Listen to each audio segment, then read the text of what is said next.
So guys, for today's video, dahil day off ko, ito at magluluto na naman ang inyong kumare.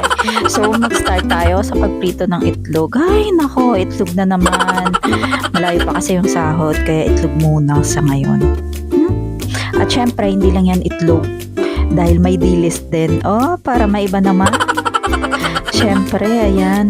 At sobrang nangangamoy na nga yung bahay. At dahil dyan, nako, yung mga kasama ko baka naman ay magising na naman ito sila dahil nakakaamoy na naman sila ng dilis. Syempre, pag nagluluto tayo ng dilis, dapat meron tayong bukur na tinatawag dito.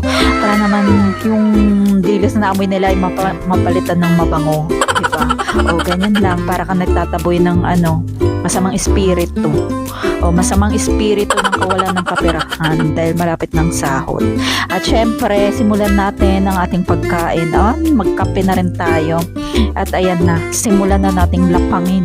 Lapangin ang ating almusal. Almusal pa lang yan, pero parang yan na rin yung pananghalian. Ganun talaga dito guys abroad. Ang almusal mo ay pananghalian mo na din. Kaya naman, ano pang mga inaantay niyo? Sige na, at ako'y kakain muna at ako'y maraming gagawin ngayong araw na ito. Maglabay, nako, napakadami talaga. Thank you for watching. Tara na, kain na tayo. Bye!